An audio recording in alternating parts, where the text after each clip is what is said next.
Happy International Women's Day. And the theme this year is Choose to Challenge.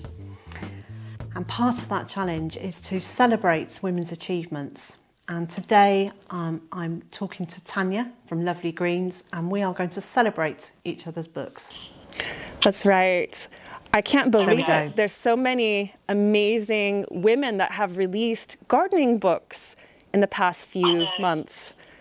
Absolutely. There's been just a plethora of talent and information being brought to us, and it's so exciting to be part of that. Well, I think that there is a growing change, I think, within the gardening world, and we're seeing a lot more women starting gardens on their own, so much so that there was even an article in the Telegraph recently trying to explain why are all of these women taking over allotment sites and starting up gardening. Yes, that was a controversial piece. Oh, yes.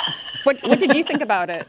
I felt some of the language used was challenging, difficult, and awkward. And at the same time, I thought it was really good that there was an acknowledgement that so many women are getting into gardening and doing it for themselves.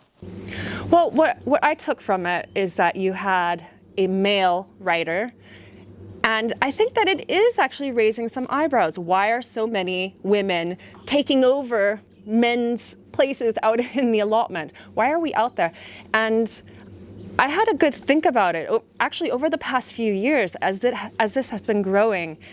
And in the past, I think that there were two main avenues of gardening. You had people who really focused on ornamental gardens and garden design, and then you have the people who are much more interested in food production and sustainability and being self-sufficient.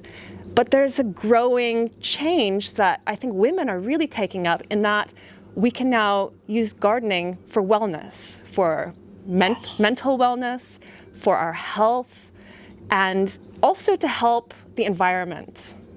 And that's the premise behind my book. It's to empower women, to show what other women are doing in their gardens and what they're growing and making from what they produce, but also to show the reasons why we garden. And they are just not well understood at the moment. I think there's quite a lot of interest and work around the edges, but I think there needs to be more conversations with women. So can you tell everybody, just do a big shout out for your book. Tell us what it's called and when it will be published.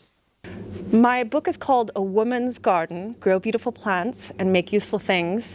And it was supposed to be published on the 9th of February, but now it's the 2nd of March. And fingers crossed that there are no more COVID delays. It's all about shipping and lack of staff and all of that. But the new release date is actually perfect for International Women's Day. And it's also available to pre-order through lots and lots of places, different online booksellers and Amazon, of course, etc. And it's available worldwide. I've been lucky enough to have a preview of Tanya's book. So she sent it to me to have a look at, and it is just beautiful. Not only is it full of information and inspiration, the pictures that illustrate what you're talking about are just sumptuous. Thank you. It's the only word I can describe it. It's really lovely. I took almost all of the photos myself, and it was honestly a labor of love. And I wanted to combine different elements to show different plants and different ways of using plants. But I also wanted to feature other women. So it's not just about my garden, it's about 7 other women's gardens, what they grow, what they're creating in them, and why they actually garden. It's the why that is so interesting. In each of those gardens, not just what's there, but what's the feelings or the thoughts behind it. And they're not just ornamental gardens, they're useful gardens as well. That's right. So most of the gardens in the book that you'll be able to see are in a kind of a cottage garden style. So you've got your veg, you've got your flowers, and a lot of the flowers are in there for pollinators, but also for cut flowers. And it's just a way to garden that is enjoyable, is beautiful, but also produces plants that you can use for food and in the home for medicine, etc.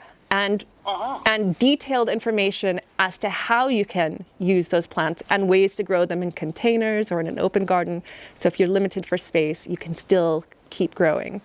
It's a lovely, lovely book. So I'm going to just say, I'm going to leave a link in the video description. I highly recommend Tanya's book, not just because Tanya's a friend, but because actually it's full of really good information. Thank you so much. You're welcome. I don't recommend things too often, Tanya, so hopefully people know when I'm saying I think something's good, it's because I really do think it's good.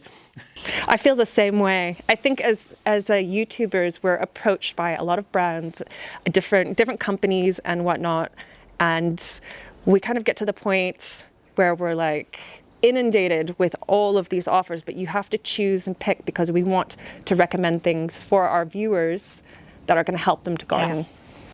Yeah. Yes, and they have to be, when I recommend something, it has to be something that I've tried and that I actually really genuinely like.